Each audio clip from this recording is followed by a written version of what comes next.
What's up, everybody? Welcome to episode 383 of Opinions May Vary. I'm your host, Jeremy. Co-host with me, Alex. Hello. How are you? I'm good. Living the dream, you know? Dreaming to live. Dreaming the live.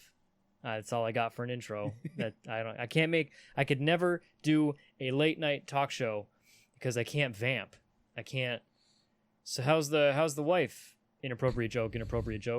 And then we cut to you, and then you pretend you get the joke, and like, okay. Well, they have writers for this so guy. There's a teleprompter. You're telling me Jimmy Fallon doesn't write all that material himself? No. That's all the time we have for this week. I'm just kidding. We have a very patient guest waiting to talk about conventions with us in what is a grand return. I looked it up. Last time. I didn't look it up. Last time. I'm gonna. Jess is on. Hi, Jess. Hi. It's finally. It only took 56 seconds. Last time Jess was on, it was Sun and Moon. It was Pokemon. Oh Jesus, that was a billion years ago. Yeah, it was like almost 3. It'll be 3 years in like December or something like that. Wow. Right. That's what I'm Listen, saying. You know, there's another Pokemon game coming out, so. It was December 3rd, 2016 was when we talked about Sun and Moon. And now we have Sword and Shield coming out on the Switch. Hype. They do the 2 games, then there's usually a third that comes shortly after. Right. So when are we getting Gun? I can't That's wait. The joke. It's like Sword, Shield, that is Gun. the joke. Yeah. Yeah. Club. Do we get? All I know is a lot of people are upset about the National Pokedex. Yeah, that's exactly. I was like, okay. Well, I'm not that upset about it. If honestly. Raichu's not in the game, maybe then I'm gonna riot. Yeah. But like, why wouldn't he be? You know, like, Pikachu's gonna be in the game. It'd be dumb exactly. to I have the Raichu in it. luxury of my favorite Pokemon is an evolution of like the most popular Pokemon in existence. Enlighten me. Oh, what's the global? The new game isn't gonna have every Pokemon in it. Yeah, it's only gonna have some Pokemon in it. Well, because there's like 900 now. Yeah, there's a lot. I'm okay with that. And like people are furious. People are super, super angry because like they're So like, this mad. slogan's got to catch them all. And I'm like, hey, honey, they haven't said that in a long time, my dude. And like, I don't know how many people actually go out and try to catch them all. I do have friends who do it. Mm-hmm. I don't. It's very time consuming. All I care about is having fun with my handful of favorites and like trying out them new Pokemons and seeing what they're like. But like. And then ultimately going back to Dragonite, which is I do every game. Yeah, I always have Growlithe on my team. Let's be real. Like, he's never not there. I don't have the 23 hours to walk through tall grass until I get this. Yeah, and then only get the shiniest versions. And then like I've all the never caught a like shiny trading Pokemon. and stuff. Like, like I don't have the patience for that. Having Like, friends to trade with. I haven't completed a Pokedex since Pokemon Red. I did complete Pokemon Red. Like that it said I had 151. I used Game Shark to get Mew because I'm a filthy cheater, but I haven't. And speaking of having Growlithe on your team, like I relate to that, like because Growlithe might not be optimal. Like I handicapped the shit out of my team because I refused to take Raichu off my team. Raichu was not very strong. They did give him like the Alolan version, which was dope. Love the Alolan Raichu. I'm gonna get that tattooed on me. My favorite Pokemon from fucking Sun and Moon. It was so good. He was a beautiful, beautiful little thing. So cute. And he beat the Elite Four. Absolutely. That complaint about not all the Pokemon being in the game, I feel echoes the same of fanboys going, the X-Men movie didn't have the X-Men that I wanted in it. Right. Like, there's so well, many. they fit in 8 out of 200. Yep. I'm not sure who else you're supposed to leave out. They only got room for the 8. Yeah. And it's also like what was the X-Men they wanted to see? You know, like I can't even think of any obscure X-Men because I just don't have that knowledge. So if like me, someone who likes to think that they're up on comics, still can't name a lot of X-Men. What do you think? Like the casual viewer will recognize? I'm boycotting it because they didn't put Marrow in. Oh, but they put Spiky Face Guy in. Marrow's my favorite. Yeah. Remember cool. Spiky Face Guy? So, anyways, we're Hell yeah. talking That about was Kid Omega. That was Kid Omega. That was Quentin Quire. X3 was such a dumpster fire, dude. Anyway, What a trip. We're actually here to talk about something official. We're on official completely business. different. Alex and I are. Jess is helping us out this week, but she was a casual. Yeah. She was enjoying. filthy casual. Yeah, there's like the clothing brand that sells that. Ooh. I see them at PAX. They sell shirts that say like filthy casual on them and That's stuff. me, honestly. Yeah, well, we've all been there. But we're talking about ConnectiCon, and we thought we bumped into Jess, and we're like, "Yo, come talk, because like you do First, ConnectiCon. we bumped into Jess and said that's a dope ass cosplay. Yeah, because it said billions, Hell yeah. right? It just said Yeah. like on this. Apparently, this is from JoJo's, Yes, it is. which my very good friend Ken is a big fan of. He always talks about, I was watching the latest JoJo's. It's a good time. Makes me think there's a lot of JoJo's out. yeah, there's used- like 5 seasons. The 5 5th season's almost wrapped up. Is there going to be a movie? Isn't that the thing? 5 seasons in a movie? And no, there's hopefully going to be a 6th season, and if we're lucky, a 7th and 8th. What? Is there enough? Because when I worked at the bookstore, I remember seeing there's lots of manga. So I imagine there's a lot of source material to pull from. Yeah, JoJo is really nice because each it's like one big series with a bunch of like small arcs that are referred to as parts, and each part is its own little story that has its own like beginning and end, and there's some tie-ins from previous parts, so if you read or watch all of them, you'll be like, oh, I get that reference. But you don't necessarily have to. I mean, I would recommend it, but like you don't have to. And there are 7 parts that are completed in full that you can read in manga form, and the 8th is currently being written. And they're all bizarre and adventurous. Yes, they are a trip. And your character was From part 4, and his name is Okuyasu, and he is best boy, and anybody who disagrees can literally fight me. I was trying to explain to my friend what best girl was, Oh, and it took a while. yeah. I was like, well, the best and a Goyle, so that's it.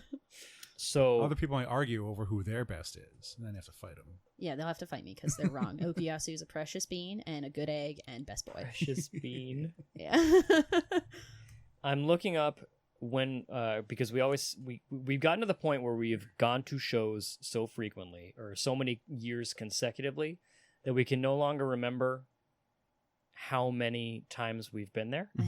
So I'm trying to look up the first time we went to ConnectiCon, which it looks like maybe was in 2013, That sounds right. which makes sense. Yeah. So yeah, this was our 6th year going. If I'm doing the math correctly there. And I feel like there's a lot to be said. And I don't know where to start with it. Let's start with pre-con happening. Pre-con happenings, Yep. yes. So like Prappenings. Ooh, predators. we so like leading up to a convention, usually we'll try and find people that are going. We'll look up the artists, we'll look up the guests, and then we'll try and have them on for an episode or two, either a week out, 2 weeks out, to hype going to the show, to also talk to the person, and they'll hype us wanting to meet them or buy their stuff or look at their art, and just maybe say, hey, we're going to see you in like 8 days. How about we set up a commission now and you draw character XX for me or whatever. And this year I had a hard time doing that. I'm not surprised. Because I wanted to look up who they had for Artist Colony. They do an Artist Colony. Other cons will do Artist Alley. And on the website, there was nothing listing who was there for artists. And then I even emailed like one of my contacts and be like, hey, is this list somewhere? Can I have the list? Because I just want to check and see who it is. Because that's who we like to talk to. We like to talk to the makers who make the cool stuff. The artists, they draw stuff, they sculpt things, they produce things. We're not usually about celebrities. Like, it'll be nice if we could talk to voice actor person or stunt so-and-so or actor whoever. But like, we accept our size and that we're not quite important enough to talk to someone who like independently has 400,000 followers on whatever social media.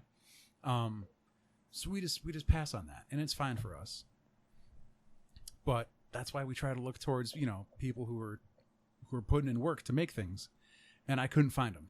Yeah. It wasn't until much later I was like, all right, I can download the app on my phone. I'll look them up on the phone.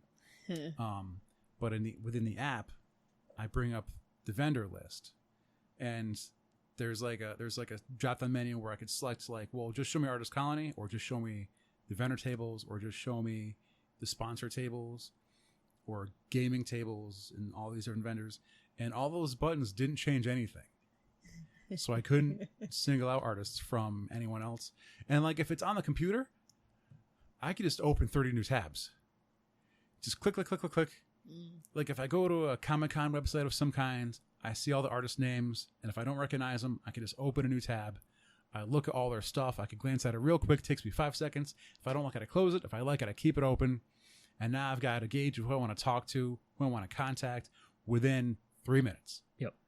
But to open a link on my phone, and that goes to Facebook.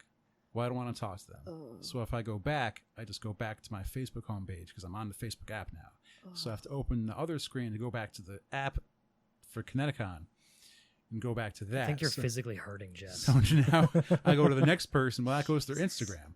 So now when I look at their Instagram, and I go, well, I don't want to talk to them. And then I press the back button, and it just brings me back to the homepage for Instagram because it doesn't bring back to the ConnectiCon app. What a hot mess.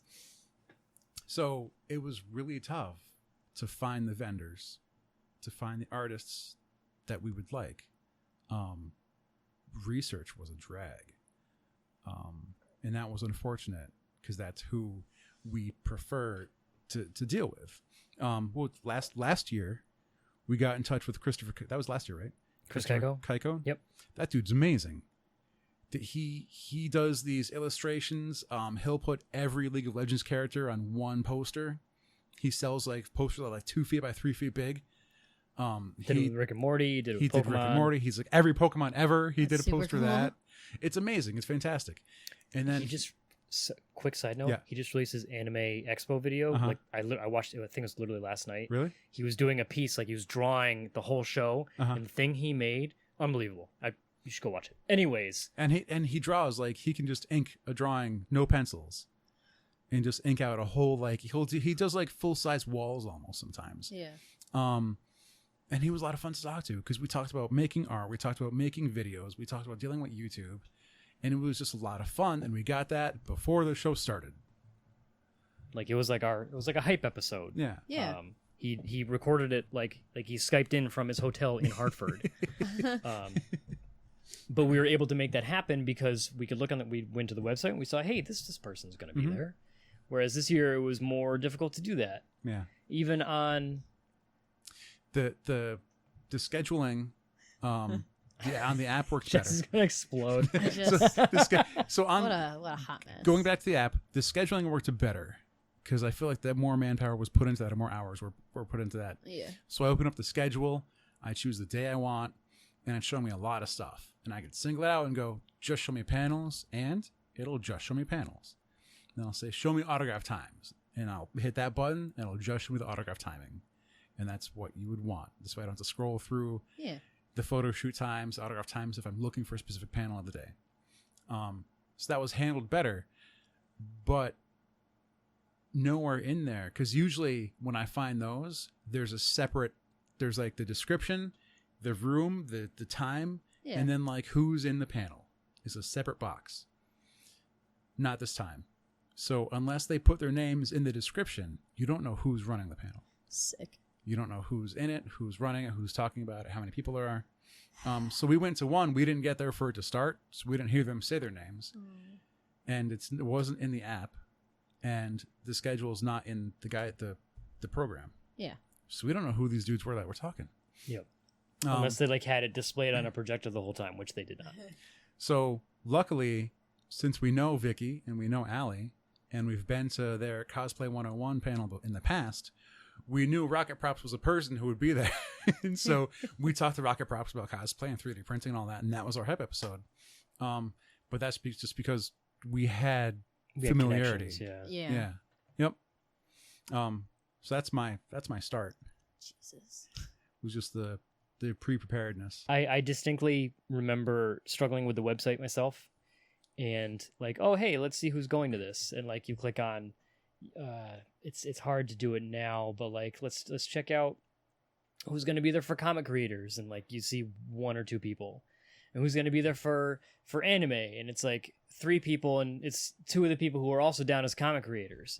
And okay, let's check out TV, and it's like, there's actually a good amount of Power Rangers there, some voice actors and stuff, but like, And video games. half the time when you click on any category, you're gonna find them in other categories, so it gets a little repetitive. Yeah. But if they do all those things, It's then- true, but like maybe just here are the guests. Because, like, it's not like there were 70,000 of them. Yeah. There were, like, 20. Yeah. You could just pop them on one page. Here are the guests who are going to be here. Mm-hmm. And then you could just go from there. But, like, it felt a little unnecessary. I feel like the effort put into making all of those individual things could have been spent elsewhere. The redirect got me. Because if I go to the ConnectiCon page and I want to look at the schedule, that brings me to the Grotix page, where it's also where you buy your tickets for the show. But I imagine it's just easier to split up a calendar for the scheduling than trying to make your own matrix on your own website, because they might have a form to do that. But now every single panel comes with purchase tickets to register buttons. And even including the convivial stuff, the convivial events that come after the con. I saw one of our friends posted to the page. They go, hey, there's like a rave happening at whatever bar after the show. What do I get tickets for that? And they go, oh, your badge just gets you in. And they were like, but the thing says purchase tickets. They're like, yeah, you don't need to, though. You already got your con badge. You're fine. So like I get it might be simpler, but it's confusing for people that don't know better. It's because it's a clusterfuck. Yeah. Yeah, essentially to sum up, the website and accompanying app could have used a little bit of work. Made research difficult, made navigating the convention difficult. Ultimately, it's not the end of the world, but some people are gonna need that information a little more readily available. Especially if you haven't been to ConnectiCon before. Yeah. Like we kind of know what to expect. We know what's going on. Like we've dealt with the website in the past. It has no website's perfect aside from omvpodcast.com. Yeah, of course. It's not perfect. It's a terrible website. It's okay. But as far as the actual show itself, where do we want to start with that? Come on, just run the show. I'm Okay, debating where to listen. start. Okay, here's a big one. No karaoke. Big plus. At least no karaoke that we saw. Right. I heard people saying things about karaoke, but I didn't inquire because I never actually attend. But I don't know if it was like there or like out in the city karaoke. Right. It was there was most likely karaoke somewhere. Yeah. Mm-hmm. But the important part that Alex is noting is that it wasn't outside of the panel rooms where it was last year. Mm-hmm. Where like while you're conducting a panel, you can hear singing next to you. Well, the perfect place for karaoke. Yes. It was at the end of like the hallway on the right side of like the panel rooms. Mm-hmm. And they just had the karaoke stage there. And it was very loud karaoke. And karaoke's fine. Okay, cool. You want to sing? That's just great. Go sing. But when I'm trying to watch a panel that maybe the person who's running it isn't the loudest, or It's important. I got to take notes. Yep. It's very difficult to but anyways, there was no karaoke. It also wasn't on the landing in the lobby either. Correct. There's yeah. a second Remember floor. that used to be an arcade too. Remember that? Well, that was when it was a very tiny arcade. Yeah. Yeah. But yes, as far as we could see, we did not encounter any karaoke in areas where karaoke probably shouldn't have happened. So that was a big plus. that was a big improvement. Big improvement from 2018 ConnectiCon. So one of the things that comes down to it, like if we have a complaint, usually we should have some kind of solution to it. So for me, it's like, I don't know where I'd put that, man. Right. Like if it's not going to be in this location, I don't know where I'd rather have it. I would just make room for it. If it's popular enough, I'd make room for it in any of the numerous panel rooms. Like it's not like a billion panel rooms, but like just section off like a time frame, That's what I would do. Like where there's not a panel happening next to it. Yeah, If not you having got one like next a to it. Like buffer room. stick it in the one like in the corner. Yeah. There's places you can put it. Put I up guess some sound stuff. Like, come on. I guess we can talk about some panels here. Now that we're talking about panel rooms, might as well talk about panels. Mm-hmm. We did attend a couple ourselves. Jess, did you make it to any panels this year? I did not. That's fair. I mean, you were also hella busy with new friends that you would like literally just met. Yeah, I literally just met in person. Right. Yeah. We're gonna get to that because that's one of the neat things that I think is great about this show, and being a social person in general. But panels, what did you want to start with? Did you want to talk about that one? We started with Cosplay 101. We did start with that one. That one was cool. Our friend Vicky, she's been on a bunch of times. I don't know how many. She's over 10 by now, at least. And then Rocket Props was there with her. We talked to him last week. And normally they have Mink the Satyr with them. She couldn't make it. And Allie filled in because she's been doing a lot of cosplay and competed in the contest this year. And did a wonderful job because Mink makes a lot of gorgeous stuff and just has, all of them have such a wealth of information. And Allie was wearing her Icarus costume. So one of the jokes I made, Icarus. She couldn't like sit in the chair normally. So she had to AC Slater it and turn the chair around. She had to straddle it because the wings are too big. The wings, you couldn't sit back with the wings. She was playing Dark Pit in a, I think that's what it was. Dark Pit. Thank you. I think she put that whole thing together like 100% herself, which is pretty nuts considering how detailed it is. But we did attend I'd say probably 20 minutes or so of their panel. Yep, that was a 10 a.m. panel, and there was like 100+ people there. Yep. Nice. And that was on Saturday morning, real early. Yeah. And that was open before the vendor hall was open. So you had to like want to be there, which means that a good amount of people were actively interested in this panel is essentially what I'm getting at. Yeah. It was cool. It was information that it's all Chinese to us, a foreign language. Nothing that they were saying made any sense to us, but eventually, I mean, you got to hold some examples, some samples. Yep, you didn't get stuck with them. Here's a foam helmet. Yep. Yeah. Cool. I couldn't make this even if I tried, but like we've talked about that in the past in many other episodes. Yep. And like they have charts of what can be connected and what you really need proper ventilation for, and as far as sewing and textiles and lot of information. Very good info for aspiring cosplayers. Run by good people.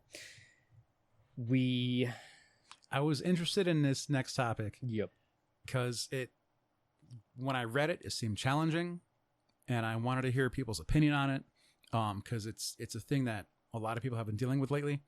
I'm doing the thing that is my complaint about the panel now. It was titled "The Art, the Artist, and the Ugly," and what it breaks down to is you like a thing, you like a person that makes the thing. Time goes by, whoops, the person's a piece of shit. They have done something in the past, they are doing something now that makes them not a good person anymore. Yeah. Can you still like the thing that they made? And so that's basically what this panel was about. That's cool. But like I said, we don't know who was running it because we didn't get the names anywhere. Yeah. And we didn't get there on time. We showed up like right after the introductions, so we were done from the get-go. It's like it is a difficult topic. Yeah. Because like you can't really jest at people that assault other people for whatever reason. You can't really make jokes about people that say terrible things, and so there's no way to lighten it up. And there's also a large degree of like wanting to be careful in what you say so you don't make any offenses to the people that you're talking about. Yeah. And it was so cautious. It seemed very unrehearsed and unpracticed. And there was a lot of ums, uhs, you knows. Yeah, yeah. And there was a bunch of intros of like, well, like when Louis C.K. did this or when Bill Cosby did this. Well, they went over like, what let's all give examples of what we experienced in this. And first guy, I was a big Louis C.K. fan.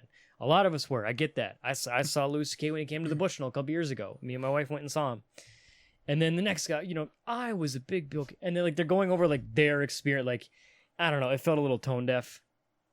But that's not why we want. Like, I wanted an answer. Yeah. Yeah. Can I still enjoy the thing of the thing the person made now that person's just a bad person? And it was just it felt like it was dragging. Yeah. And it was very awkward. It got uncomfortable. Yeah. And at some point, to some extent, you have to ask the question of, did this panel need to be a thing? Like, if you don't have an answer for it and like it's really awkward, you're struggling for content, like maybe just don't do it, man. They gave you zero answer like, at all. we didn't stay for the whole thing.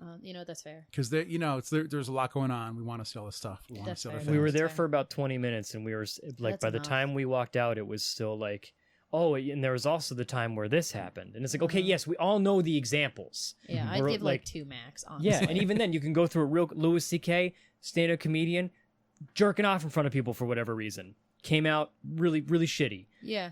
Bill Cosby assaulted a shitload of people. He's in jail now. Like, that's it. That was 15 seconds. Done. Wow. I don't need to hear about your childhood watching Bill Cosby. Yeah, everyone watched Bill Cosby, whether they wanted to or not. Yeah, 100%. So it was just like I didn't get the opinions that I was hoping to get. It's an interesting topic that I feel like, when discussed correctly, could be really interesting. That's an interesting topic that could sound interesting. That could be really helpful and important, but Entertaining. Yeah, or entertaining, but the execution wasn't quite there. Yeah. It's not an easy thing to talk about. Yep. And if you Absolutely can't make it easy, then you have to punch up your script a bit, Yeah. or just not do it. I don't Yeah. want to like I agree. we hate telling people not to do things. If you want to make, then make. If you want to create, then create. If you want to make art, then do art. Yeah. And we don't like telling people not to do those things, but you got to have like a decent blueprint ready. Yeah. Yeah. No, Yeah. I don't feel like you're telling them not to. I think you're just saying you got to like structure and spruce, Mhm. like that, like in class when they're like, you got to make a PowerPoint presentation and you put bullet points to keep you focused and then Yeah. you talk off it. Like that's what you got to do, especially on a topic like that. That's very like easy to fuck up. Mm, yeah. Oh, Yeah. yeah. Yeah. Extremely. That's why I would not run that panel. No. thing. I would do very poorly. I would If- consider it, but then I'd get really mad. Yeah.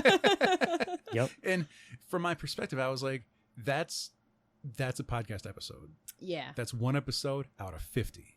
Yeah. Like, if you're going to bring something to a con, you bring something big, you bring something good that you've practiced, that you can do Yeah. off the top of you can do it off the back of your hand. You've done it so well. yeah.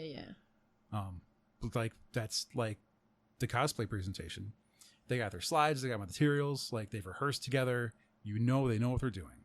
Yeah. We also we caught like the tail end, like the last like 25 half hour ish minutes of Ruben Langdon's panel. Ruben Langdon he's a voice actor / actor / stunt man. He does mocap. The thing that got me, he's the voice of Ken Masters in Street Fighter. He's also Dante in Devil May Cry, which is pretty neat. Hell yeah. He did stunts for Charlie's Angels, Spider-Man 2, Pirates of the Caribbean at World's End. He's done a whole bunch of stuff. He's very accomplished. He knows what he's doing. And we came into the part where he was doing like stunt class, like what's it called? What did Brett used to teach at the park?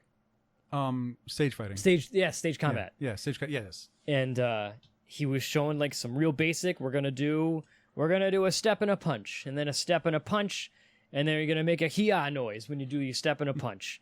And we're gonna have groups, and then we're gonna add a kick into it, little kick here, and We're then gonna show like blocking. yeah, we're gonna show you how to block. You're gonna work with a partner. You're gonna throw punch at each other. You're gonna react to those punches, and you're gonna hiya at the punches. And while he's doing this, he's telling like some of the history of stunt fighting. That's super cool. And he's like, Jackie Chan developed a team because this way the whole team knows how to work together. You don't always want to work with strangers when you're fighting each other. Yeah. So you get to learn each other's rhythms and all this stuff. And like there was a couple people in the class who had a good idea of what they were doing. Some martial arts background. Some martial arts backgrounds, some very enthusiastic participants. And like he would pull them up and like he'd have them like throw a punch and he'd do his like you could tell this dude's a pro. Like when you see him work, it's like, oh damn. And he's like, if I'm going to punch him, I'm just going to snap it real quick. But Yep. I'm on camera. I'm going to swing it way wide. So it looks powerful and just looks crazy. Yeah. And even then, I like swing it. You want your camera to be here. And then they're not going to see the fist come anywhere near the face. They're going to, looks like it connected, looks like it hurt a lot. But I'm a foot away from him. That was probably my favorite part of the thing. And it was also probably the riskiest part because it's a lot of trust. But he's like, everyone has a camera in their pocket. He's like, so how about, give your phone to someone like in group B waiting, and they're going to record you doing this from like behind. So, make it look like you're hitting someone or taking the hit. And you got like that memory to take home. It's like, yo, look at this. This guy beat the shit out of me. You got a 5-second video of your stunt fight now. Yeah. Oh, that's so cool. Which I thought Yeah. was really neat. Uh-huh. because like I don't know if he had to do all that stuff. He could have just gone up on stage and talked about like, oh yeah, when I was working with, because I think he worked with Jackie Chan. I think it's in his bio. Like, I was working overseas when I was doing this, and then just take Q&A and then call it a day. I'm gonna go sign some autographs, make some money, and I'm gonna go home. But like, no, he got up there and like he had people working. He was working himself. He even said he's like, I'm out of breath. He was losing at one point. He was a really cool dude. I enjoyed that panel a lot, despite no mic, projecting through the entire room. Yep. That's impressive. Mm-hmm. Yep.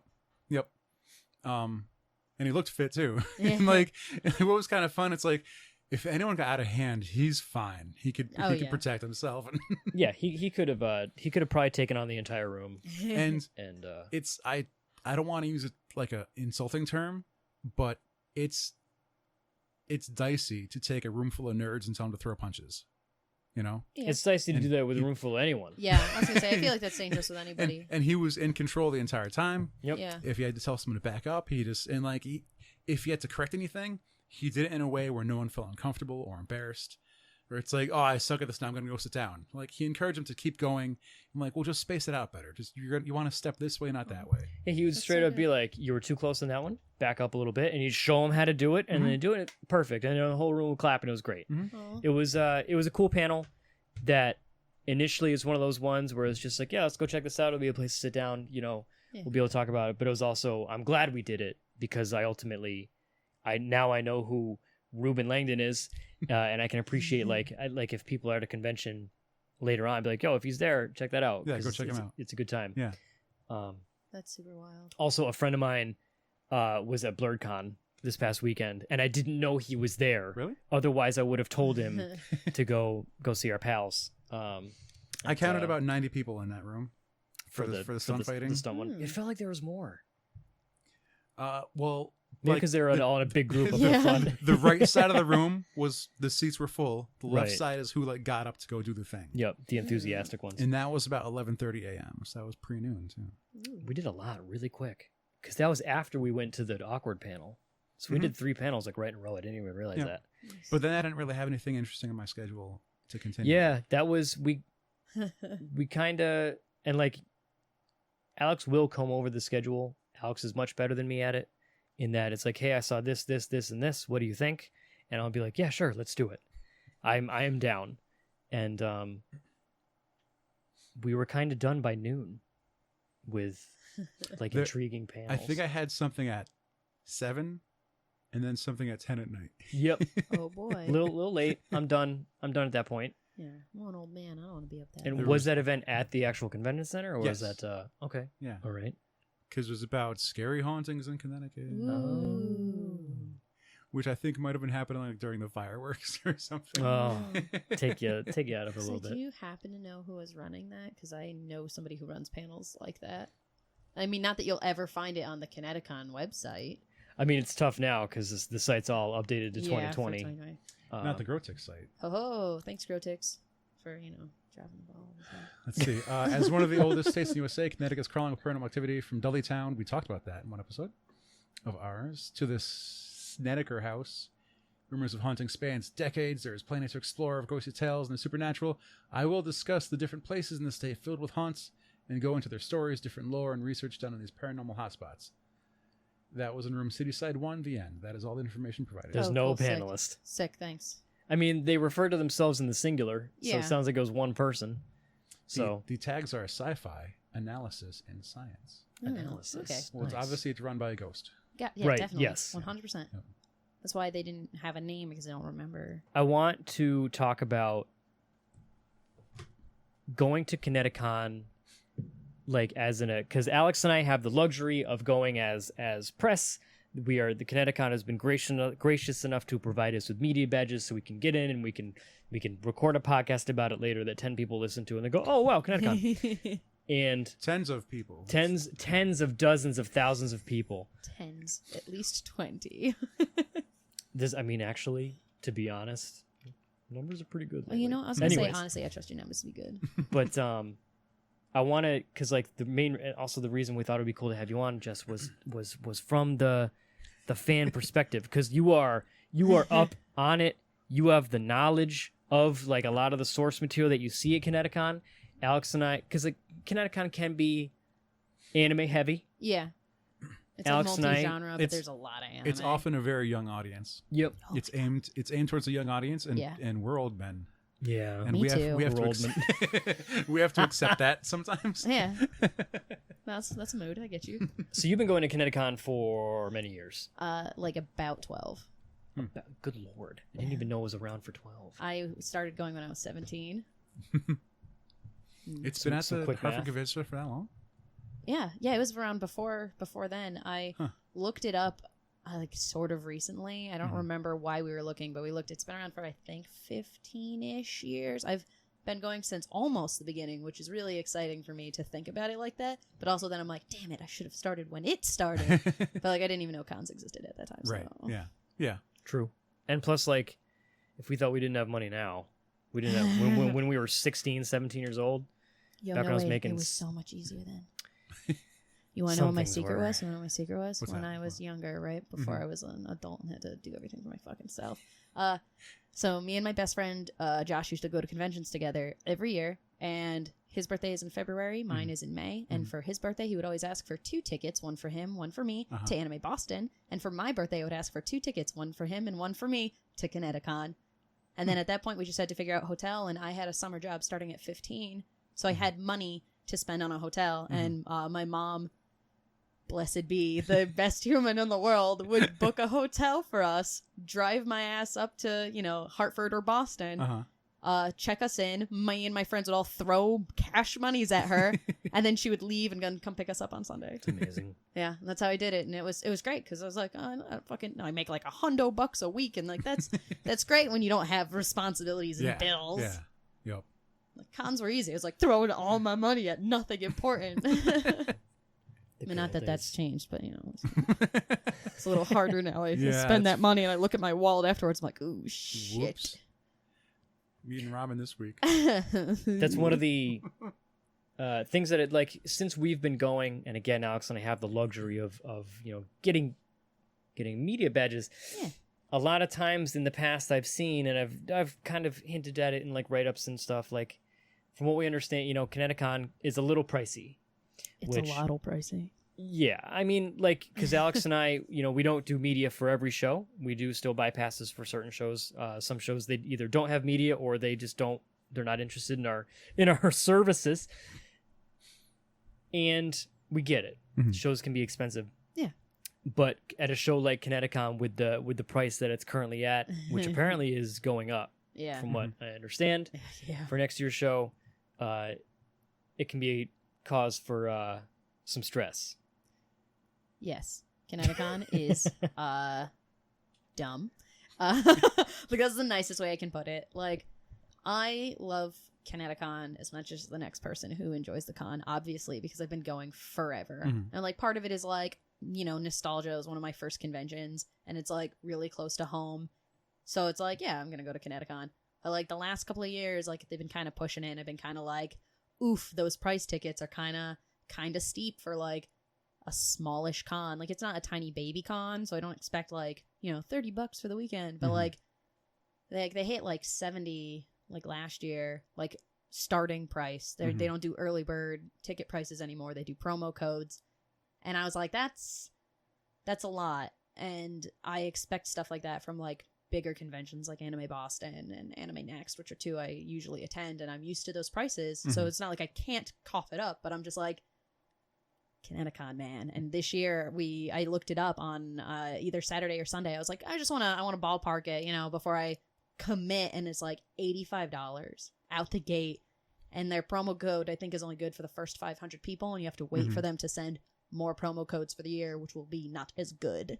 Mm-hmm. And I'm just like, honey, what the fuck are you doing? Like, it's a hot disaster, because I'm like, for one, like we discussed, their target audience is younger. A lot of young people go to ConnectiCon. I'm like, what the fuck you think they're gonna pay for this? Like, they're kids, like, Jesus Christ, you talk about fucking like ringing children for all the money they have, and like all the money their parents have. Yeah, all the money their parents have, right? Like, and like some of those kids like do like have like part-time jobs and they pay for their own shit. I'm like, yo, I'm like, the world is hard enough, man. Like, ease up, ConnectiCon. And they're like, I don't know, it's small for how much they're asking and what they offer to give us. for things to like do and enjoy feels very limited also considering the price. Like the convention closes stupid fucking early. Like I'm an old man and I want to go to bed early. But I don't want to be booted from playing like video games like the rhythm section at 9 p.m. on a Saturday. Like that is too early for me. Like their hours for the, like the dealers hall and like artist colony are really short too. The panel selection is okay. They have a few that you're like, that sounds interesting, and the rest I'm like, yeah, it's all right. And like, and their events are like all right. Like, and the whole con just closes so early, and they're like, go out into the city. I'm like, no, I'm paying money for you to enjoy you, not to go out into Hartford and go do things. It's a big, beautiful building right in a beautiful area of Hartford. I want to stay there. Yeah. Like, I'm not interested in, like, going across town, like, either catching an Uber or walking. Yep. They have a bus route. It's in the program. Yep, there's a bus. Yep. Like, walking down to the riverfront to get to the food trucks is the most work I want to do. Yeah. I'm like, that's fun, because it's, like, right there. In the past, in past episodes, and in our ConnectCon reviews, I've had a debate, and I still have it, like internal strife of, I don't want to leave the convention center. I just want to stay there. Yeah. Can I see my shows? Can I see my performances just at the venue? Yep. Because then I get to think back to like the old days when it was open until 2 a.m. or midnight at least or something. Super late. And like you get to stay at the convention center. It's like, well, okay, that gets expensive to have it open that long. Yeah. I get it. And you got to staff it. Where my strife comes in is like, I keep saying, well, maybe I should try new things. We tell people to try new things and go experience things they haven't experienced before and go check out other things. And yet I haven't traveled through the city to go to whatever bars they have open for their parties and after raves and whatever. Also, though, you're like, they got to be able to staff it, but like they keep raising ticket prices. Stop wasting it on things. Keep the convention center open with doing things people would like to do, you know? I mean, I do get, you know, in terms of like, you know, because like Artist Colony, I get we've actually tabled at a convention, and like toward the end of the day, it's like, okay, I am ready for this to close. Yeah. Because I am hungry. I want to not be sitting here. I want to go back to my hotel room. So like I get that, but like I can only turn salesperson on for so long, and I got to deactivate. That's fair. Yep. Like I don't expect the dealers or even Artist Colony to be open for an unreasonable amount of time. But like the dealers room opening at noon, I'm like, all right, I guess. And then it like closes at 7. I'm like, all right, I guess. And I only say I guess because comparatively other conventions have better hours for that kind of stuff. Yeah. Is there one question I want to ask before we get off like pricing and all that stuff?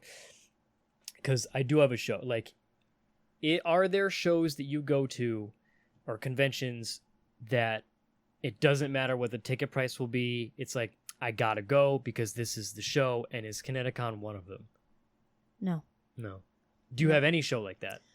I don't currently. Like, I definitely have a lot of hype for a lot of cons where I'm like, I definitely will go. But there's definitely a degree of hesitation when it starts getting out of my budget because, you know, it's not just the ticket price because you have like hotels if you're not local. Parking, which is very expensive. And then also travel if you're not. Yeah, it's like food and travel and everything. It just gets really expensive all around. So when the ticket prices go up and up, I have to evaluate how worth it is for me.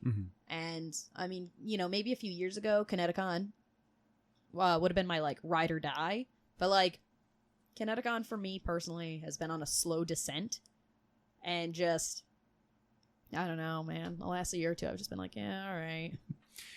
Do you remember when one side of rooms, like the city side rooms, were blocked off to be smaller, and then it had panels on them because they were viewing rooms? Oh yeah. And every room just had like some anime play. Yep. Yeah. Watch 8 episodes of Trigun or go next door and watch 8 episodes of Bleach or whatever. Yeah, I think that was cute. Honestly. Which I think, you know, I think that speaks to how ConnectiCon has grown because their panels require more room. They have more interesting panels. They have a better panel selection. Which is also good. I like to think. So they might need that space. But yeah, it has definitely, there's been some, you know, some changes. It's a song, right? If New York Comic Con got to a point where buying a ticket to get in meant I couldn't afford to buy sketches, original art, new comics, then why am I going? Right. Yeah. I need to spend money at the show. Yeah. I will besides say to get into the show. I will say ConnectiCon has a lot more of a hangout vibe than New York, though. Oh yeah. Yeah. Like New York is, I mean, especially because Alex and I typically only do one day. It's go go go go go. Like Yeah. go and see and do everything, and you can as quickly as possible and nonstop. And also, it's not like you can like sit on the floor because it's so crowded. Yeah. Whereas ConnectiCon, it's like, yo, let's go chill. Like I'm gonna go sit in the main theater for a minute because I know it's air conditioned. Mhm. And I know I can sit by myself because there's going to be some open seats. No, I agree. 100%. ConnectiCon's like my expensive hangout with my friends. Yeah. You know? Speaking of, I did want to talk about that too. About how, like, that's what's a neat thing about ConnectiCon is that you shared this experience with people who you had never even met before in person. And if you never told me that, I would never know. Because by the time we had bumped into you all, like, I would have thought like, oh, this is my best friend for the past 16 years, because that's just They're doing a group cosplay together. yeah, Yeah. yeah. That's just the and I we have pictures. We'll be posting them Hell yeah.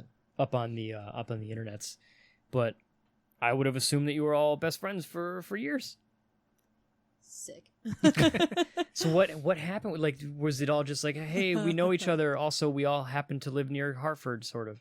Nope. So I It's nothing like that. sweats aggressively. I met the two who I was cosplaying with on actually TikTok because I'm a gremlin and I really enjoy that app. And all three of us create content, and I am definitely a hoe. I do the cosplay content, and you know they do too. And so we met because we cosplay from JoJo, and we like enjoy each other's stuff. We became mutuals. We comment on each other's things. I've jumped in their lives before, and like just like fun friend vibes. We became mutuals on Instagram. We've chatted here and there, and then one of them, Lexi, was like, "So I'm going to ConnectiCon, and I don't know if anybody's gonna be there, but if you are, like, I'd love to see people and say hi." And I was just like, "Lexi, I go to ConnectiCon every year." And so, Lexi and I were super hype. And then Candace was like, "Oh shit, you're going to ConnectiCon?" Like, I thought the like convention abbreviations you were giving me were something completely different. I'm also going to be there. And I was like, holy shit. So I bumped into Lexi on Friday because we were both dressed as JoJo characters, and we both made it to the photo shoot. I didn't see Candace until Saturday, because we were also doing JoJo, and like all three of us were just shooting the shit and hanging around. We kept just like bumping into each other on and off, and like honestly, I was just like, "Yo, like, feel free to just chill and hang with me all day. I'm just gonna chill and hang with my friends." And like that's what we did. We would pal around periodically, and it was a good time. Then post for pictures. And post for a lot of pictures. Yeah, people were like, "Can I get your picture?" I had one person come up to us and was like, "Can I get your picture?" And we're like, "Yeah, of course." And they're like, "I follow both of you on TikTok." And I was like, "Holy shit, dude!" That's neat. Yeah, I was like, "This is wild. Thank you." They're like, See, I had no idea TikTok had a communication thing, because I kind of don't want to use it, "That's fair." but I see a lot of videos. I see a lot of clips. Either like Yeah. there's compilations on YouTube or like Instagram or whatever. Yeah. And I watch some of those and I go, all right, well, that one was neat, but I don't want any part of this. Yeah. Yeah, that's pretty fair. And then to realize, like, you can make friends on that? Yeah. That's interesting. Yep, yeah, because like it's got your typical like you follow people can follow you back, and once you like I think it's only once you mutually follow somebody you can like direct message them, but like you have to link your phone or something. So I only direct message them on like Instagram. Yeah. But on videos you can leave comments. And I leave my comments open so that way if people want to comment something they can, and that's how we were communicating for a little while. And you can also do live streams if you have like a follower count of 1,000, because it's like in beta, so they're still feeling it out. So it's pretty cool. When someone asks for a picture, Yes. you can't just ordinary pose if you're JoJo cosplaying. Like you have like every character has like one lazy pose, I feel. Because I was doing that one at one point because I was like, we don't like, like in the dealer's room, I don't have space for that shit. Let me tell you, okay. But like no, there are definitely wild poses. Those are my go-tos usually, unless there's no space or I'm tired. I don't have a description for these poses. They're just... You'll see the pictures. We took a couple of Jess and friends, and they'll be up. You can see these poses firsthand. If you see JoJo cosplayers and they're not doing ridiculous poses like this, like, should we judge them? I mean, honestly, maybe they're just tired, or like, yeah, do they not know better? I don't judge them because at Anime Boston, I cosplayed the same character, and I did like ridiculous JoJo poses the entire day, and like the next day I was like, wow, I'm incredibly sore. So like, you know, it's like, it's a small workout because you're like, my body doesn't really bend this way, but you kind of make it. Making your cosplay, Yeah. do the poses go into the thought process when making it? I'm gonna be posing like this, so I better make this part a little stretchier. Am I gonna rip this seam or something? Absolutely not. I just went, does this look right and good? Hell yeah. Does it say billions on my sleeve? Hell yeah. That's all that matters. How are your photo shoots? They were a lot of fun. Yeah. On Friday, I went as a different JoJo character, but I was JoJo the whole weekend. I went as Foo Fighters, who is only in the manga right now, and one of my friends, Devin, went as Jolene, who is the main JoJo of Part 6. And it was really fun because, you know, it's a character that you don't know unless you read the manga, but a good handful of people like approached me, and Devin were like, it's so exciting to see you. And like the photo shoot on Friday was much smaller, but it was very fun. There's a lot of shenanigans. The guy hosting it is Not Vampire Cosplay, and he hosts a lot of JoJo photo shoots, and he's really chill because he does like call and returns, and like he gets everybody really hype before the photo shoot, so that way people can be like a little more mellow during the photo shoot. He's like, get all the yellies out now. Okay. That's smart. Yeah, and it's a lot of fun because it's all thematic, and they're like, you know, actual quotes from the show, and it was nice because it was really small, so I got a better opportunity to chat with other cosplayers. And then on Saturday, my friend actually was running the photo shoot because I was like, oh, I don't think there's one on Saturday. That sucks. And she was like, haha, there is now. And so she literally the week of ConnectiCon was like, hey, can I put in a request for a photo shoot? And there was like only 2 slots left, and she got it. And it was a lot bigger because it's Saturday, so it's usually a bigger attendance, and it was just really wild because there's so many people and everybody was really excited, and that's when I got to see both of my friends from TikTok, and it was just like super. I was so hyped. I was so very excited. I like could not stop, and more of my friends who came to the convention with me planned on doing JoJo on Saturday, so I just had like a whole like JoJo squad, and it's the best. It's the best. Photo shoots were new to me a while ago, and I like it's not until recently that I figured out how they work. Yeah, because there's times where like it's just like a fan established gathering. Yeah, and then realizing like no, the convention arranges time slots and placement and places and everything. Because then like it's when it shows up on the convention schedule, it's like, well, this is somewhat official. Yeah, and then they designate like, well, it's the top of the Marriott, right? That's the hotel next door. Yeah. It's like the top of the stairs, the bottom of the stairs. Yep. The Riverside stairs. Yeah, and then that's under the bridge. Under the bridge is really nice. The front courtyard, yeah. Which the bridge was new to me this year. Like it might have shown up in last year, and some in me was like, no one's gonna walk way over there. There's a thing way over. That's a mile away. It's not a full mile away, but in my head I was like, that's too far to host a thing. We were struggling because it's so far away from the convention center. Map doesn't go out there. When you look in the program, the map doesn't show out by the, you know, because you got to walk across the bridge, you walk past the science center, you walk past all the food trucks and down all those steps. Yep. The maps don't have the photo shoot locations on it. Yeah. I'm not surprised. So like, and like we were walking that way, and we were like, it seems very foreign to be out this far to go to a photo shoot. But then you see, because then why is Deku and Bakugo walking past? They're walking in that direction, and there's a photo shoot happening with Academia. Yeah. But and my problem also was like, I don't want to ask anybody because I feel like it's a really stupid question.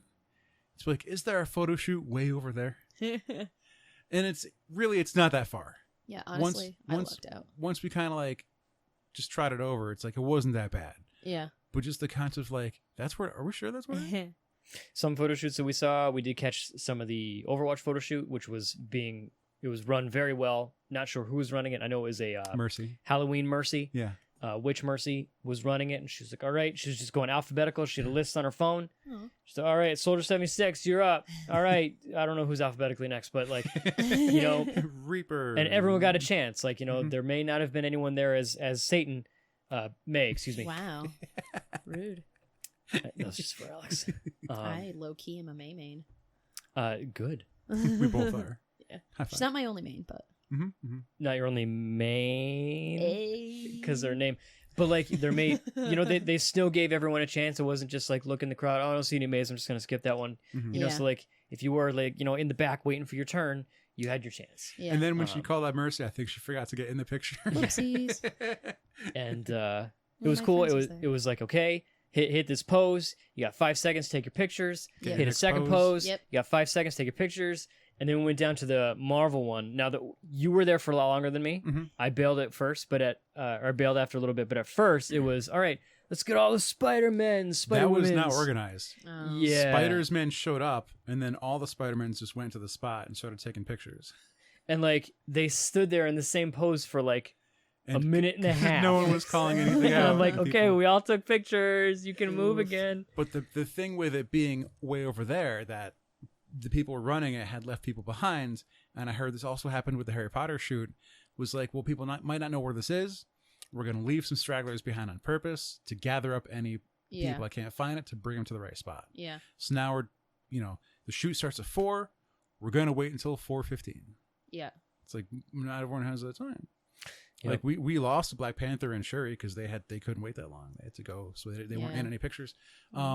Did the man as M'Baku. M'Baku? Yeah. Did he stick around? Yeah. He had one of my favorite costumes like of the weekend. He looked so good. And because one of the callouts was Wakanda, and he was the only one, and he gets up in front of everyone and starts doing woo woo woo. He's And, doing like, like the chanting. The entire damn crowd is chanting back at him. It was awesome. That's super exciting. So it's not just like standing still and being quiet and taking pictures. Like yeah. interact a bit. That was a lot of fun. He was a cool dude. And then once the organizer, the runner of the shoot showed up and you know, we waited for some stragglers, and like there's just so many people. It was the Marvel photo shoot, by the way. Yeah, Yeah. and this was the one under the bridge. It's a fun event, and I don't want to be the guy to be like, you have to establish rules, Yeah. and you got to call out like what to do and where to be. Yeah. You kind of gotta though. You got to organize it though. If it's not Right. organized, it's gonna be a cluster. Like just tell the people taking pictures, hey, give back up 3 feet. Yeah. You can get the whole group. They're 30 people wide. Yeah. You're not going to get everyone. If everyone just backs up, there's more room for everyone to take pictures. Hey, tall guys, maybe move to the back because Yeah. you're blocking everyone else. And then when it's time to switch out, like we got all the spiders up. Now we're gonna call the Avengers up. Like when it's time for whoever's up to move out of the way, like maybe clear a path, because then they're just gonna stand there, and then they're gonna block everyone taking pictures because they can't get out. Yeah. So leave some room for them to shuffle. Yeah. The shoots I went to were very, very organized. The one run by Not Vampire Cosplay, because he does it so often, is super, super organized. Once he does like his calls and returns, he's like, Mm-hmm. yeah, this is how it's gonna go. He's like, I'm gonna call you. He's like, we're gonna do parts. We're gonna do like JoJo's, Joe Mm-hmm. Bros, everything. He's like, and then we'll do parts. You'll do a pose. And then we'll shuffle anybody who we cannot see. Mhm. We'll shuffle to the front and switch. Aw. He's like, and then we'll do a second pose. Mhm. He's like, and if like your part has like something like special, like a special pose or whatever, Mhm. we might try to slip in a third real quick. Yeah. And then move on out. He's like, you know, stay off to the side so people taking pictures can get their pictures. He's like, and then we'll call the next part and we're gonna go like this. And then the one my friend ran, she ran very similarly. Where she was like, okay, this is how it's gonna go. We're gonna do 2 poses, and like literally they're like, okay, pose 1, and like you like beat, and they're like, okay, ready, 1, like 3, 2, 1, and when we get to 1, done, next pose. Right. Pose 2, okay, 3, 2, 1, all right, next, you know. And it was just very, very efficient, and I really appreciate it because it's really easy to get out of control. Yeah. And eventually, once they get through like the generics, they do call outs. Like, what does everyone want to see? Yeah. Yep. So at one point, we had all the Captain Americas, Aw. and they all lined up with their shields. And our friend Brendan was there, and so I was chatting with Brendan, who he's a big historian and everything. He also has a Space Marine armor. He was there as Doughboy Captain America, which is like a particular era of World War One. 2, 1. I think it's I'm not gonna guess because I don't know. We are not historians. That's fair. He's got an old timey cap. Ooh. And they had a good formation of captains, and I was like, someday I want to see a photo shoot with like Captain America's forming a turtle. Yes. Which was like a phalanx formation of how they hold their shields. Yep. And like cover the tops of them. Yep. The side of, and so Spartans. yeah. Yep. You fight the man to your left. And at one point the lady calling it out says, okay, if you don't want to be in this one, that's fine. But Captain America's turn around. We want to take America's ass pictures now too. That's amazing. And so like no one like left, but some of them were like, is this just what I'm doing now? And like a lot of pictures were snapped. And then some were kind of confusing where it's like, if you were playing Keep Away with the Gauntlet during that scene fighting Thanos, then you're in the picture now. Oh. And then it's like that scene. Yeah, but like everyone's in that. Well, Captain was busy fighting Thanos, so he wasn't playing Keep Away, so should he be in the spot or not? That's kind of that's too vague. Too vague. And then it's, well, Black Widow's not in that scene at all. So Spoilers. she's somewhere else. You're also expecting me to remember a lot more detail about that scene than Right. I am definitely going to remember because I was too busy going, Yeah. the whole time. Yep. A lot of us were doing that. Yeah. Those of us who like fun were doing that. Got him. Eh. Get roasted. But that was fun. We hung out for most of it. And then it kind of broke down to more Specific. Yep. Yep. Where like people just want like, they Requests. might siphon off to do Yeah. like specific poses here and there. Yeah. But Couple other things. and we hung out with our friend Trish too. She was Black Widow. She's Black Widow. Yep. She had her beat 'em up cane sticks, Batons. clubs. Yeah, that Jesus Christ! Like all day. He had a new way of saying like, "Oh, your beat 'em up sticks," and she's like, "Alex, they're batons." Jesus. Let's see. We are already at an hour, and there's still a little bit to talk about. So I wanted Yikes. a couple things we can go through real quick. They did have the arcade section again this year, which last year I really enjoyed. Remember, was it last year they had like pinball and like a bunch of random stuff? This year was mostly just cabinets, a lot of fighting games, Yeah. a lot of console setups, predominantly fighting games. There was some like battle royale stuff. I saw some people playing Apex. I didn't see much Fortnite. I don't know if there was Fortnite there happening. was at least like 3 that we saw Fortnite. Yeah, I mean, Two or three. it would probably be a travesty if there wasn't Fortnite, to be honest. There were tournaments. We watched a little bit of a Smash tournament. They had a bunch of different tournaments set up throughout the day. The video game area is really neat because they have expanded a lot. Like, it used to be literally just like a 10 by 10 square A room Yeah. downstairs in the between. basement. Yeah, in Yeah. between the escalators. And Yo, they also had rhythm games. Don't forget. oh that. yeah, I was It's very getting important. there. Okay, They I was have supposed to say, please don't. That's where I spent my time. they have the more rhythm games than you could possibly like, because to children such as myself, Yes. DDR is the rhythm game. That's the one. Mhm. There's DDR, and then remember Guitar Hero came out, and then there was Rock Band. Those are the rhythm games. Those are all of them, Right. obviously. Yeah. And then you go to a show like ConnectiCon, and you see like they have all these machines that I don't know what's happening. I would never be able to perform at the level that I see and these people walk up to this game like, "Oh, I play this 7 hours a day. You've never heard of this game?" No, I don't know what's happening. And Also, I can't read Japanese. That's yeah, the and hardest they part. just go through all the menus. Like, it's I just wing it through the menus. Genuinely. bonkers, man. I I'm just can't. I'm like, I've never played this game before, but I'm gonna make my way through these menus. Good thing Oh, I sort of like rhythm games. I just can't. I love rhythm You games. chose Insanity, which was one step harder than Expert. So good luck with that. Yeah. You're like, what do you mean you Oops. don't understand the difficulty ratings on this rhythm game that is drastically different than the difficulty ratings on the other rhythm games? God. And in this game is like it's a DJ game where you slap the buttons, but you also got to turn the knobbies knobs. Okay, but yeah, that's fun. That's the one that I like watching because I don't understand it. Yeah.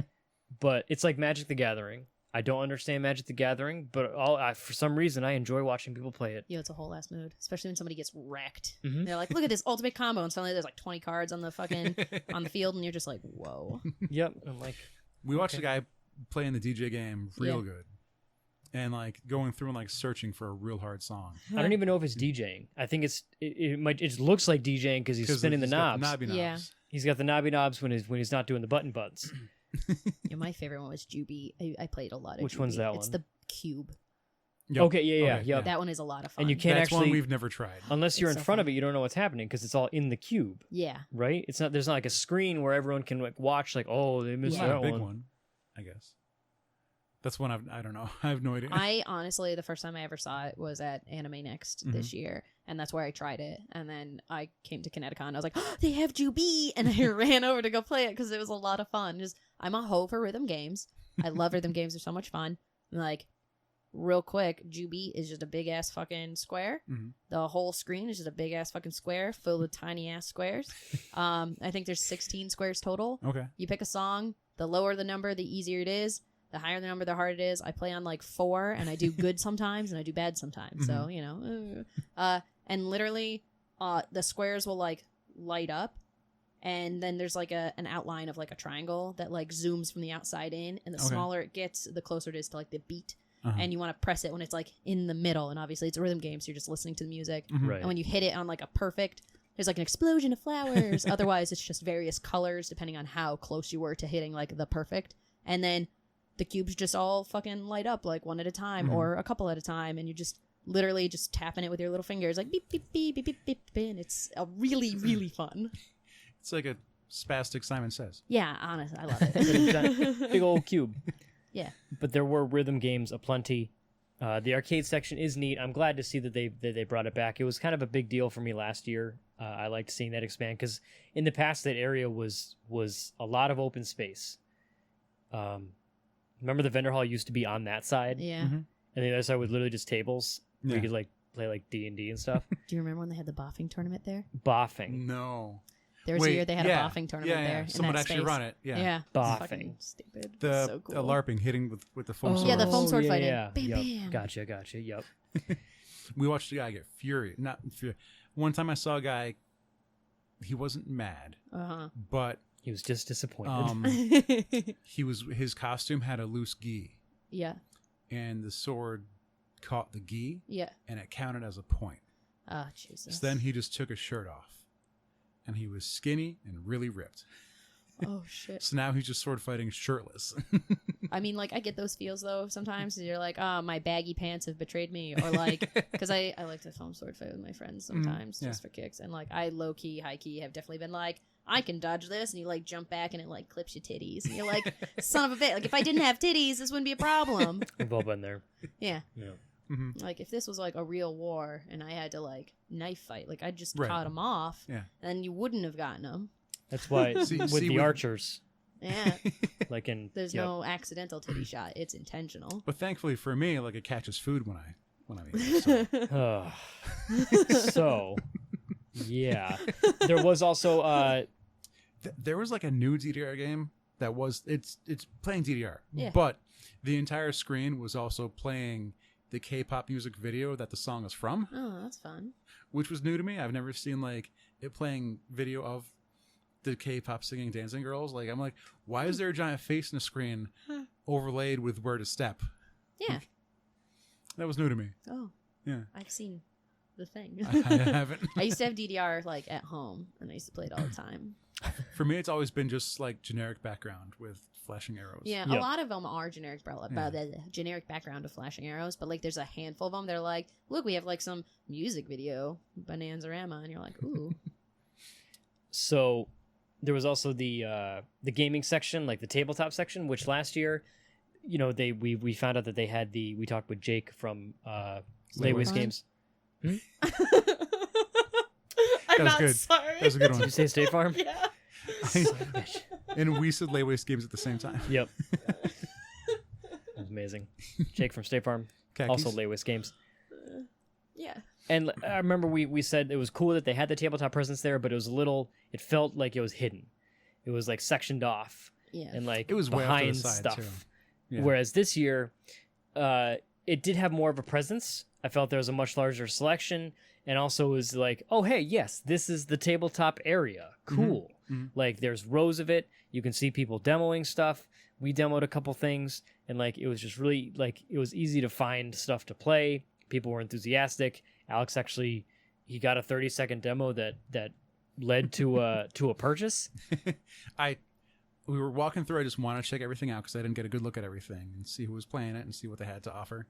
And I saw like just a mock-up of one of their cards because it's a card game. And I just stop and go, a lot of people don't like this word. And later on, he goes, "Yep, you want to play? 30 seconds." And I go, I have 30 seconds. This is my favorite games. They're really short games. And we played around. It was called Cheer Up. It's for adults only, is what it says. It's the ultimate party game. It's for grandmas only. It's. There's also a not safe for grandma. That's what it. Oh damn it! Oh no! I tried to correct you, and I look like such an There's asshole. a not safe for grandma set of cards. They come with the game. They're not. It's not like extra pack you have to buy. If you've played Cards Against Humanity, it's like that but faster and shorter. And it has like a twist, so it's not quite. Yeah, there's a lot of there's in the rule book. It says there's plenty of home rules, changes that you could make to it. You could pull more cards if you want. You could not play some of the cards. But it was fun. Those cheer up games. Instead of being stuck with 10 cards for the whole time you're playing, you draw new cards every time. So like Cards Against Humanity, if you have like a batch of bad cards, you're stuck with like 6 cards you're never going to use for the entire time you're playing. Well, there are rules in Cards Against Humanity which we just never read. You traded one of your cards to get a full new hand. Yeah. With this, you're just putting the new hand every time. It's a neat game. It's a lot less serious too. I feel like you got to get the right thing in Cards Against Humanity. Yeah. I need the perfect thing. And even then, like you have your friends, you know what card's going to win. Like no matter what, if someone plays Chainsaws for Arms or Windmill Made of Corpses for me, they're winning. Doesn't matter if it matches the topic or not. It's unfair. That's unfair. Yeah, I feel that. And this, it's as silly as it is serious. It was a neat game though. They had a good presence. They had like they had T-shirts on, like on the back it said like hashtag not safe for grandma.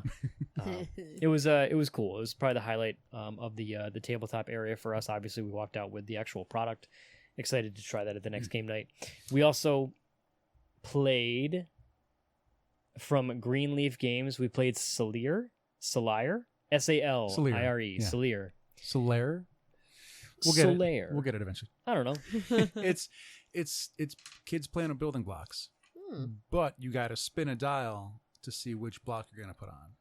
Or if it's not one of the shapes, then it's a card telling you what to do. And they can introduce new things like, oh hey, for the next turn, you're actually gonna pick a piece and your opponent has to put it on their tower, or like you can pick up 4 pieces and you can split them up between your tower and your opponent's tower however you want. Or there's a bunch of different things that make it interesting. The goal is to build the highest tower. Yep. So like you've got squares, you've got like flat plates basically. Yep. You just got to stack everything up. But like I could throw JR a bullshit piece that he can't stack anything pieces, around. Like a half dome, or it's a cylinder, or the sausage. That's so rude. And they had names for all these parts. One is just a ball. Yep. So it was the you got to build. I think I put together a 14-incher. Mm-hmm. The record at the time was 36. Jeez. But they had said those people teamed up to make it really tall. They were working. They were holding a record to make it tall. Yeah, Alex and I at first we were playing the game like you should have played it, like trying to screw each other over. But then we realized there was a record board and we wanted to get on that, so we started being nice to each other. So it was like, oh hey, I have to put a piece on your thing. I'm just going to put this very convenient piece exactly where you might need it. And but ultimately we didn't even come near. Mine collapsed. Like the 5th place to get on the board was like 8 inches higher than the one than like either of us got. Mm-hmm. But it was a neat game. That was Greenleaf Games. Apparently they're going to be kickstarting the game soon. Right now it's in like beta. Considering the demo versions like the hand cut and hand painted and sanded themselves. Exhausting. That's a lot of work.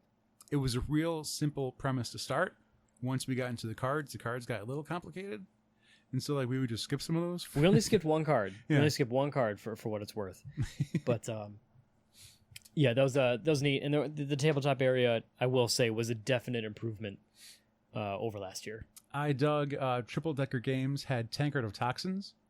It's you pass around this mug, and there's a king on the field who's playing as well. And your goal is to protect your king but kill the other players by putting poison in the mug. And so you could put delicious stuff in the mug, or you could put in a poison, but no one can see what it is. Yeah. So you can drink some of it, you can drink all of it, you can just dump the mug and put something else back into it. But it's like and then you pass it around. So you don't know who's going to get it next to try not and poison the king. Yeah. So that seemed like a fun prospect. It was like a card game, but you put the cards like in the mug. You have pass these, the like, mug these around. round discs and there's slots in the mug. You slide it in and It was you cool. pass the mug. That's super cool. Yeah, that was interesting. I'd like to see more of that. I'd be happy with more of a table. I mean, I'm also a big fan of just tabletop gaming in general.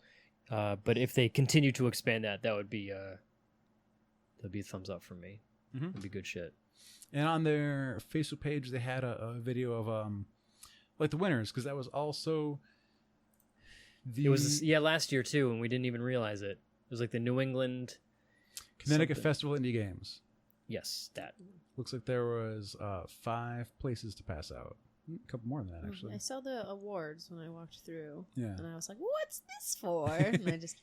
So you got to wait until they pass out the awards, so then you know which one to try, because they're the best ones, obviously. Yeah. And then you can put it on their box.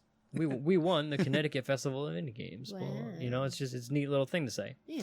I get to put the Leafs quote on my website now. Exactly. We won at ConnectiCon 2019. Sick. Yes, go. Vendors. You had a thing. Hopefully later on we'll be talking to Rich Longmore, who may Sorry, I love What? the name, but that was great. Rich Longmore. That was when we met you guys. That was the vendor We we were were just next talking to. to him. Yeah. His stuff is so cool. Yep. Those creepy Pokemons. Yeah, and like all the other stuff that looks like Pokemons. it's out of like D&D books and stuff. Yeah. It's really cool. Yeah, he's like, his job is he freelances for companies, just like doing illustrations of monsters and stuff, and That's then super cool. he started getting commissions to be like, hey, can you draw one of these cute, adorable, innocent Pokemon, but make them like kind of realistic and scary? Yeah. Like, if Mew is like a hairless cat, like draw me an angry hairless cat that flies and has telekinesis. Yeah. Like, give me one of those. Now do a Mewtwo, so make it worse. Yeah. Bigger, more scary. Yeah. And then and so we're chatting with him, and then there's also, it looks like it's a page that could be inserted into a 13th century adventure book. Oh. Right? It's like, I encountered this incredible creature. It's a bison. It's fine. And it's like, and you have to write down like what its abilities are and what it tastes like or some crazy shit like that. So it's like, these horns are so dangerous because, and then there's, you know, but for fictional things. Yeah. He also had a Krampus and Wendigo in there as well. And so hopefully with luck, we'll talk to him on an episode in the future. Neat. That'd be super cool. Yeah. We stopped by. Aaron Wood had a pretty good setup this year. He got a vendor spot instead of an artist spot. Ooh. He had prime location too, Mm-hmm. and he made it his own because he could have just been faded. But he's like, no, I changed it. I gave myself the corner. Swing this table a bit. Yep. Face out a bit more. I dug it. I liked it. There's a lot of the usuals, the bead making 3D Perlers. Yeah. Perlers. Thank you. Mhm. Yep. I don't know what to call I those. got you. There's some swords. You get some swords. Yep. Charms, your keychain charms, your cell phone charms. Yep. Lots of A Some lot of prints those. of characters that you've never seen before, but other people could point them out, like, and name every syllable of their name correctly. Yeah. A lot of prints. A lot of prints. So many prints. They were lacking some of the bigger, expensive booths from last year, Yeah. like Wormwood and what's Level the up one? dice. Yeah. Yeah, they were both there last year. Neither of them were there this year. Which last year we were surprised they were there. Yeah. Yeah. Yep. It's like That's some expensive stuff. we This stuff's first, super cool, but yeah, like we first found Wormwood at PAX, and be like, damn, this is cool stuff. First year pack, so it was what? This was Second year. rad. And then it's like, what are they doing at ConnectiCon? See, this with- is why ConnectiCon doesn't need to be charging $85 for tickets. Yeah, right. Like people are struggling to buy tickets, and like, oh, I'm gonna go buy this $10,000 gaming table. Or, I don't know, a 12-year-old or 14-year-old that's going to spend $80 on dice. Yeah. It's like, yeah, they have really nice, like, aluminum cut dice or, like, you know, Yeah, the dice made obsidian, out of bones. rare minerals and stuff. Alligators. And it's like, it's not, if there's a lot of children at a show, they're not going to buy those dice. Yeah. Like, a few of the adults might, Yeah. but there's not that big of an adult audience here Yeah. at a game. Those kids are going to buy Chessex because that's what's available. I mean, hey, who knows? Maybe they were maybe ConnectiCon hit up Wormwood, and they were like, hey, maybe you might like our show. Mhm. Who knows? Yeah, yeah. I mean, it was neat to see them there. I liked that they were there, even Mhm. though it may not have been the greatest target audience. Yeah. So I wasn't surprised when they weren't there this year. Yeah. From the time we first found Wormwood, they've turned down doing an episode 3 times. Oh. They're real busy. They are. You know, well, they're busy expanding like like I remember back in the day, like seeing some of their videos and stuff. Like and now you see like on their Instagram, their warehouse, their workshop, it's enormous. Mm-hmm. So like when their staff was like 7 people, we were like, "Hey, episode." Mm. And I don't remember what we got then, but like more recently, I was like, "Hey, episode," and they go, "I'm sorry, we don't have time, but you could give your listeners this discount code." And we're like, I don't know. maybe later. Yeah. But I just want to talk, man. I don't want discounts. But I mean, like, I do want discounts, though. It's also I'm like just I being- really I'm want just some being discounts. honest. I mean, I want both. But I mean, like, I can speak like their product is great. I did buy a dice vault the first time I ever saw them, and then my wife bought me like one of the dice towers.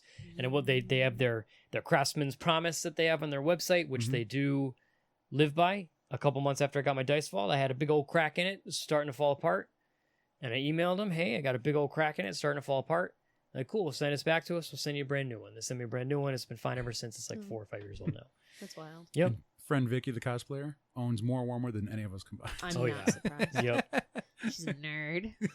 Big old nerd. She is. She really is. Yeah. But yeah, as far as the vendor hall, you know, I'm okay with not spending as much time as I usually do because, you know, I think we covered topics that we haven't talked about in the past. I'm gonna get into one of mine.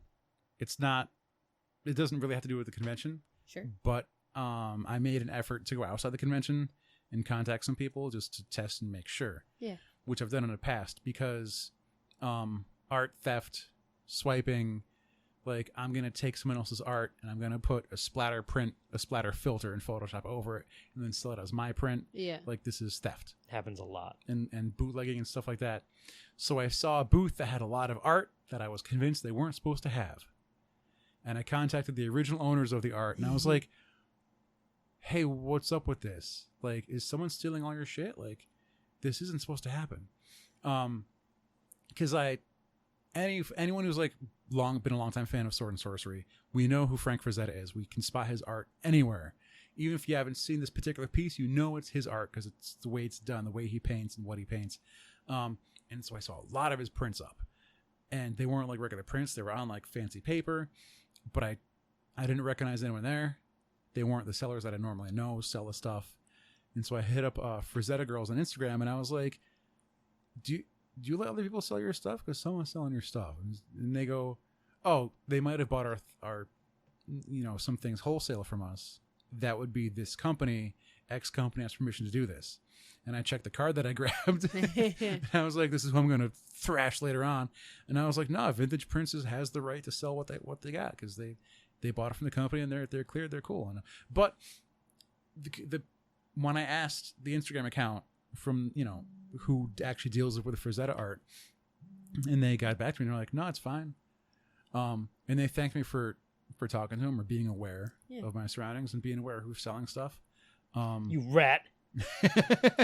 No, it's okay. Be a rat. If someone, the amount of work that Frazetta put in, like, A little bit of work. no one should steal that. A little bit of work. A little bit. That's You know, not he has a something. little bit of a legacy. You know, one might argue he's mildly influential. So What was it? We talked to Ryan Ollie for a while last year because he had like 3 art books that he had bought at, was that New York? this is like 4 years ago. Was But it yeah, that long that ago? was it was. We met. We bumped into him and Rob Zeta outside of New York Comic Con. Mm-hmm. And like he had bought a couple Frazetta books, and he's like, "Yeah, I'm going back to my hotel right now, and like You're gonna I'm study gonna these? read the shit out of these." But yeah, vendor hall was That's not the first time I've contacted the original artist over someone else selling something I thought was theirs. And both times it's like, all right, they bought this wholesale from me. They have permission to sell that. And I'm like, "Oh, cool. you're doing the We're Lord's good. work. Yeah, honestly. I don't have to flip over their booth or anything." Yeah, I'd help. It's like back when they were confiscating bootlegged anime at Yeah. was that Boston? Was it Anime I Boston? don't even remember. I don't remember what show it specifically remember when was, that was but happening. like the license holders did have people at some conventions and were just confiscating stuff. Yeah. Brutal. So But wild. And oftentimes a lot of conventions have rules in their vendors of like no bootleg this, no swipe that. Yep. And if you do, then we're going to shut down your booth. fair. That happened at oh shit, was it? I think it was ConnectiCon last year. There was a booth. I think I'm like 90% sure it was ConnectiCon last year. There was a booth when you go into the dealers, like front and center, slightly to the left, and they were selling a bunch of Pokemon plushies, and they had tons of Pokemon that I have never seen in plush form. I actually bought one. All of my friends bought one. They were super cool. We went in the next day, gone. Because they were all bootleg plushies. Whoops. They look phenomenal for bootlegs. I'm just saying. I had no idea they were fake, and they were gorgeous. And They were actually stuffed with yak hair. Yeah. Oh, if only. I want to get a yak-haired stuffed Raichu. Someone make it. Vendor Hall, it was one of those places, you know, you can walk around. You're probably going to miss something, but there's all this neat stuff to look at, including swords. I'll never get over seeing swords. Pocky, J-Soda. A lot of Pocky. I was Manga. actively hunting for, even though I don't need it anymore, I was looking for that Goku just so I could make a joke. Like, of course they would have it now. I bought, years ago at Barnes & Noble, we got in like these Dragon Ball Z figures, like really nice ones. And I bought a Vegeta. You know, it was blue hair, it was Super Saiyan God, Super Saiyan Vegeta, blah, blah, blah, blue hair. And then they had a Goku one of the same line. And I was like, oh, cool, I'll have Goku and Vegeta, the guys. But the Goku one is just regular Goku, black hair standing there. And then I realized that there's also a blue hair one. And I was like, oh, I want the blue hair one to go with my blue hair Vegeta. Right. Yeah. And like, you know, I was like, oh, cool, the Holyoke store has it. I'll put it on hold in Holyoke. I never got up there. It is what it is. And then I've been looking for it at ConnectiCon for 3 years now. That's a move. Because they have all these different figures, but it's a very particular line. Yep. Very specific There's like one. 5 lines that carry them. Yeah. And like, I'd go to every booth and I just like casually glance around. I couldn't find it. And my wife got it for me for Christmas last year. Aww. So my hunt is over. But I actually spent the entirety of my time in the dealer hall looking for it anyways, because I wanted to, like, it would be just my luck that it would be there. Yeah. But I did not find it. I found a booth that like came real close. I was like, this one's gonna have it. They have to have, but they didn't. So Yeah. Do you know if you or any of your friends caught con crud? you were pretty sick yourself. I was really sick. Turns out it was definitely food I ate. I found out because I ate the leftovers and got really sick again. I didn't get as sick, but I definitely went, oh, that's what this was. Oh. But I don't know anybody who got con crud this year. Okay. We're all safe. One of the vendors that we're friends with did. Oof. And him and everyone and everyone that worked for him, because he has multiple booths. Yep. The second I started getting sick, like actually sick, I messaged my like ConnectiCon group, the gang. Yeah, my squad, and I was like, yo, I'm like, I like spent hours in the bathroom and I definitely threw up. So like, I don't know if it's food or con crud, but if it's con crud, heads up. And a couple of my friends were like, yes, I also started feeling really gross, but not as bad. I think it was the food, and those were the people who went to the same restaurant as me.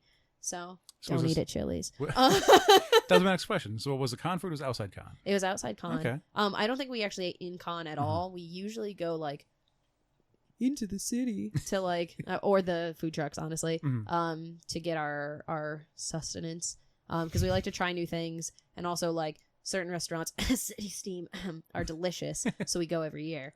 And this one was like our farewell dinner. And we usually pick somewhere outside of Hartford because it's more convenient, less traffic, and we try to hit somewhere that's in betweenish where people are, you know, heading if people are going in different directions.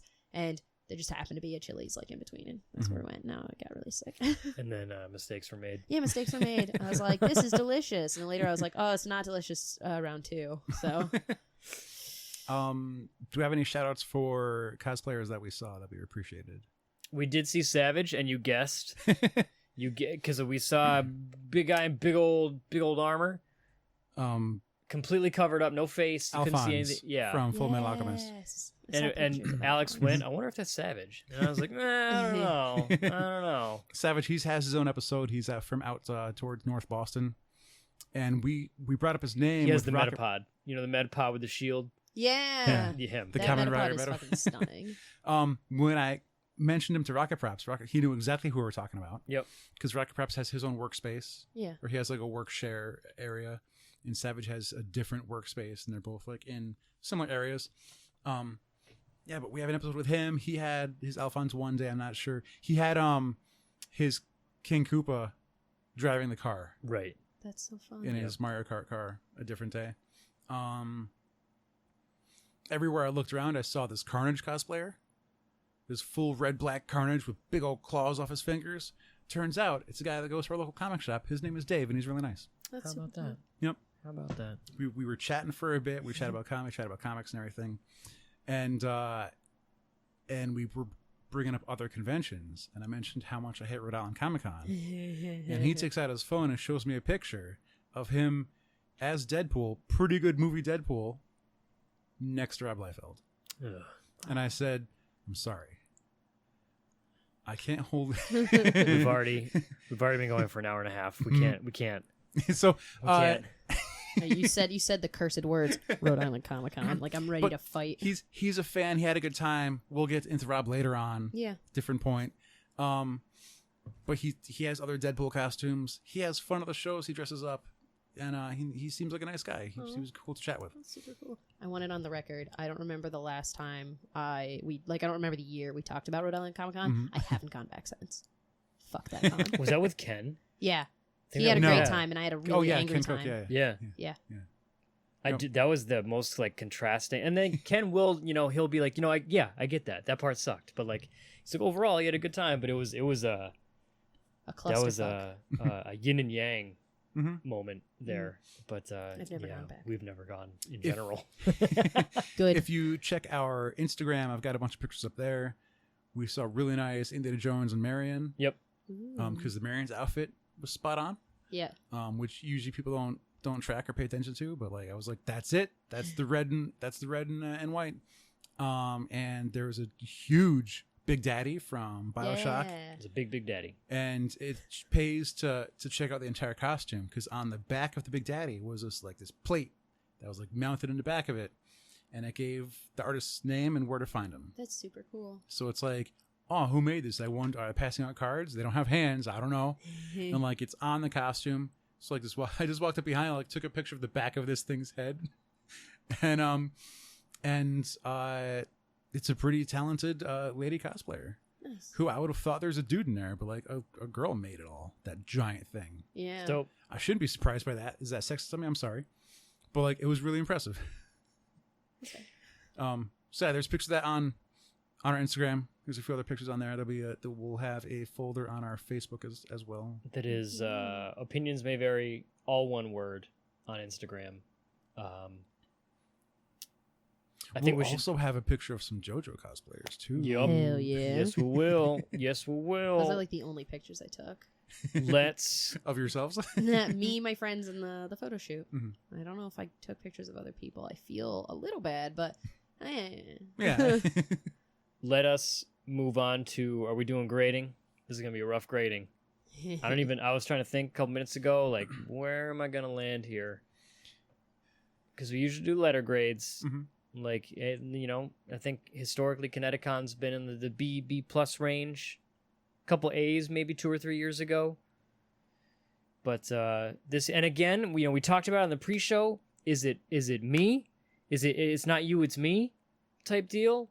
Is it me not actively hunting out enough stuff at ConnectiCon, or is ConnectiCon changing, with the lack of some of our friends being there, some shows being there that we used to go to every year, ticket pricing, overall attendance, panel quality, it's a tough call. If we wanted to see Super R Fight, we would have had to go to Arlington, Virginia, Oof. and go to BlurredCon Go instead. to BlurredCon, yep. Yep. I love Super Art Fight. I do love Yeah, Super Art Fight me very too. much. Bring back Super Art Fight. Hashtag bring back Super Art Fight. Start that up. Hashtag But, do it. Hashtag fight me. Art Fight Me. Yeah, art fight Oh, that's beautiful. me. I'm gonna throw in how many of the positives would outweigh my negatives. Right. Like, I don't have severe complaints. I have, well, this would have been handy, Yep. and this could have been better. Yep. But nothing was I hate this and I never want it again. Yeah, nothing completely turned me off from the show. Right. Nothing was like, oh my god, this was torture. It's like, was this moderately inconvenient for me? Meh. But were there things that still I had a good time? Yeah. So, I'll throw in a B-. I'm right on the cusp of, I'm as close as you could possibly get between B- and C+.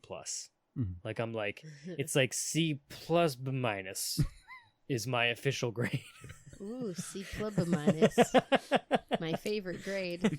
You can't do C++ because that's a coding language. Exactly. It's a completely Exactly. different thing. I don't want to confuse anyone. So we're going to stick with C plus minus Wow. C plus B to keep it minus. nice and simple. Is that a 70 in American grading?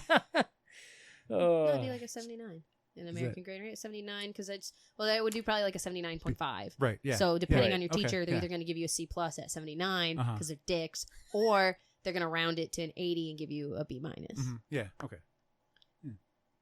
we passed a Series 6. That's all I need.